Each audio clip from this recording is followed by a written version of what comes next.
Hi friends, నేను మేల్ Varshith Naik. So welcome back to yours Varshith Naik.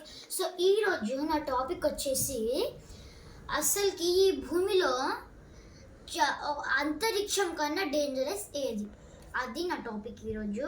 So నేను చెప్పబోతున్నాను, క్లియర్గా వినండి. సో ఇక్కడ అంతరిక్షంలో మనం ఎంత దూరమైనా ఇది చేయొచ్చు. ఇప్పటి వరకు చంద్రుడి మీద ఉన్న నీళ్ళను కూడా సేకరించి చంద్రుడి మీద అయినా ఒక పొటాటో చెట్టుని నాటేసి వచ్చింది మా నాసా. సో అక్కడి వరకు వెళ్ళింది. మరి సముద్రంలో ఎందుకు మనకి 30% కూడా అది ఎక్స్ప్లోర్ చేయలేదు. ఇప్పటివరకు సైంటిస్టులు కూడా మేము 20% చేసాము, మిగతా 80% చేయలేము అని అన్నారు. అది ఎందుకంటే ఈ అంతరిక్షం కన్నా, అంటే ఈ విశ్వం కన్నా డేంజరస్ ఏంటంటే అది సముద్రం. సో సముద్రంలో ఇప్పుడు మీకు క్లియర్గా చెప్తాను. మీరు 10 feet వెళ్ళేసరికి మీరు మునిగిపోతారు. అంటే మీకు సింపుల్గా అర్థం ఎలా చెప్తున్నాను. ఫస్ట్ 5 feet వరకు వెళ్ళేగానే మునిగిపోరు. దాని తర్వాతకి 10 feet, దాని తర్వాతకి అంటే డైరెక్ట్ 10 feet వెళ్తుంది. దాని తర్వాతకి 15కి వెళ్ళేసరికి మీరు మొత్తానికే మీరు కనిపించారు పైకి.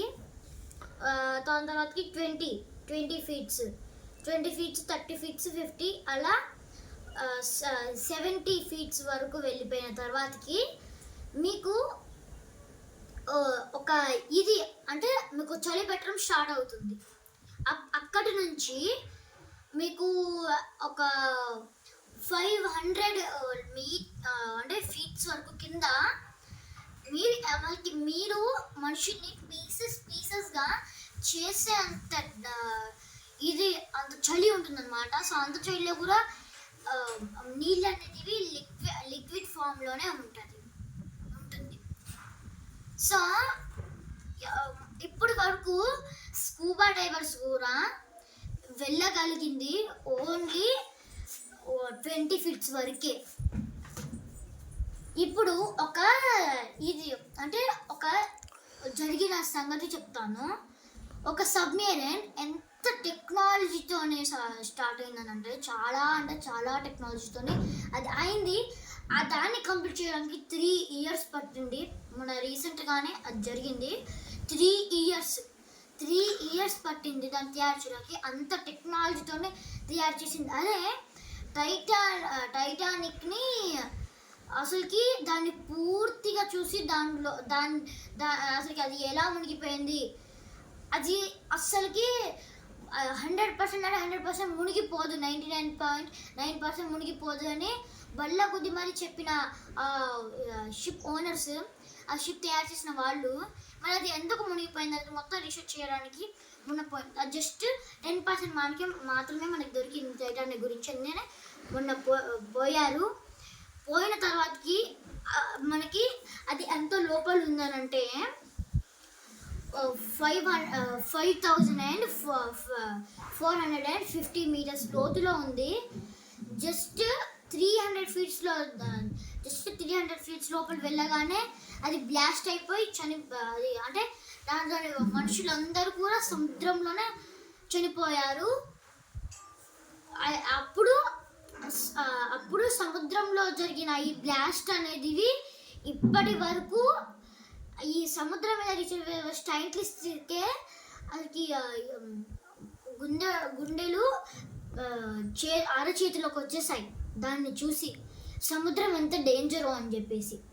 ఇప్పటి వరకు స్పేస్ వచ్చేసి ఒక చందమామ దగ్గర నుంచి మనకి ఒక ఒక స్టార్ దగ్గర దాకా వచ్చేసాం. మన ఎర్త్ కన్నా ఒక స్టార్ వచ్చేసి 100x పెద్దగా ఉంటుంది అనమాట. సో ఇప్పుడు మీరు చూసుకోండి, అక్కడి వరకు వెళ్ళి మన దాని తర్వాతకి స్టార్స్, మళ్ళీ ఆ స్టార్స్తోని లింక్ అయి ఉన్న హోల్స్ అంటే బ్లాక్ హోల్స్ లాంటి ఇవన్నమాట. సో దానితోని లింక్ అయి ఉన్న ఒక విశ్వం, ఆ విశ్వంలోనే మనకి ఒక ఇదనమాట, ఒక లోకం లాంటిది ఉంది అనమాట. సో దాని లోపలనే మనం ఉన్నాం. అసలు ఇంత ట్రావెల్ చేసి మనం ఇప్పుడు భూమిపైన ఉన్నాం. మరి భూమి కూడా కనుమరుగైపోయిన తర్వాత మనం ఎక్కడికి వెళ్తాం అనేది కూడా తెలుసుకోవడానికి ప్రయత్నిస్తున్నాను. చిన్న చిన్నగా తెలుస్తుంది కూడా. మరి సముద్రం ఎందుకు ఇన్ని సంవత్సరాల నుంచి రీసెర్చ్ చేస్తున్నా ఎందుకు సముద్రం మనకి అంత చిక్కట్లేదు? ఎందుకంటే సముద్రం ది బ్లాక్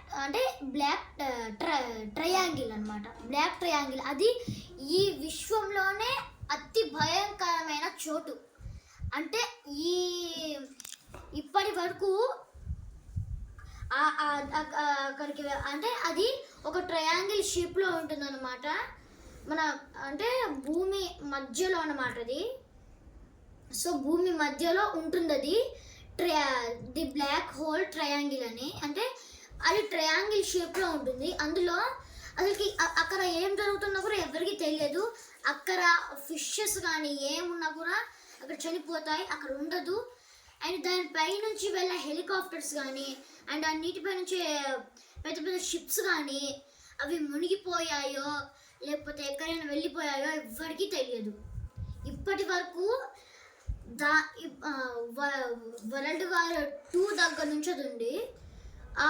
అప్పుడు వెళ్తున్న ఒక ఫ్లైట్ అంటే ఇండియా నుంచి మనకి వెళ్తున్న ఒక ఫ్లైట్ అనమాట. అంటే ఒక ఇదన్నమాట.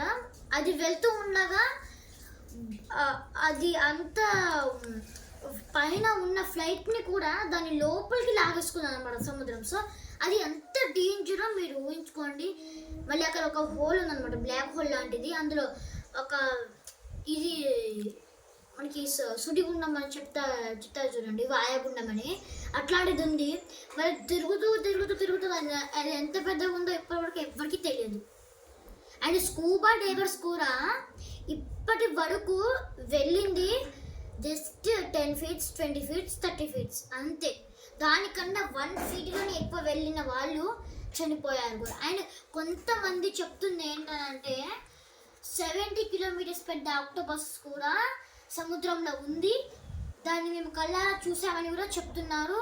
దాన్ని రికార్డ్ చేశారు. కానీ అక్కడ లోతు వరకు వెళ్ళగానే వాళ్ళకి బాడీలు అనేది ఎలా అయిపోయిందని అంటే ఆర్గాన్స్ మెల్లమెల్లగా అంటే ఫెయిల్ అవ్వడం స్టార్ట్ చేసింది అనమాట. ఎందుకంటే అంత లోపలికి వెళ్ళగానే మనకి సెల్సియస్ అంటే చలి ఎంత ఉంటుందని అంటే 2 billion Celsius. అంటే చూడండి, అక్కడ అంత సెల్సియస్ అంటే అంత చలి ఉన్నా కూడా అక్కడ నీళ్ళు గడ్డ కట్టకుండా ఓన్లీ లిక్విడ్ ఫామ్లోనే ఉంటుంది. అంత చలిలో మన బాడీ అనేది ఫ్రీజ్ అయిపోయి ముక్కలుగా విడిపోతుంది. అంటే ఇప్పుడు సపోజ్ ఒక ఐస్ గడ్డ ఉంది, ఒక ఐస్ క్యూబ్, దాన్ని మనం ఇలా కింద ఇలా పెట్టి ఇలా పలగొడితే అది పగిలిపోతుంది. అలాగనే అక్కడ వెళ్ళిన మనుషులు కూడా అలానే పగిలిపోయారు. అంటే అలా పీసెస్ కింద కట్ అయిపోయారు. సో ఇది అన్నమాట. సో ఈ మా విశ్వం కన్నా డేంజర్ అయినది సముద్రం. సో మన పెద్దవాళ్ళు కూడా చెప్తూ ఉంటారు, మనం దేనితోనైనా పెట్టుకోవచ్చు కానీ నీరుతో మాత్రం పెట్టుకోవద్దు అని చెప్పేసి. అది నిజమే. సో నిప్పుతోనైనా పెట్టుకొని ఎలానో అలా ఇచ్చేయచ్చు, కానీ నీరుతో మనం పెట్టుకొని మనిషి అనేవాడే కాదు, ఈ విశ్వంలో దేవుడు అనేవాడు కూడా బతకరు నీళ్ళతో పెట్టుకొని. సో ఇది నా ఈరోజు టాపిక్. సో వీడియోలు ఎంత అయిపోతుంది అనుకుంటున్నాను. సో ఇలాంటి వీడియోస్ మీ ముందు తేవాలంటే మీరు లైక్ చేసి సబ్స్క్రైబ్ చేసుకోండి. ఇలాంటి చాలా కూడా అంటే సముద్రం కన్నా డేంజరస్ ఏంటనేది కూడా నేను రీసెర్చ్ చేసి మీ ముందుకు తేవబోతున్నాను. సో ఇలాంటి మరిన్ని విషయాల కోసం నేను మేలు వర్షిన్నాయే. Bye bye.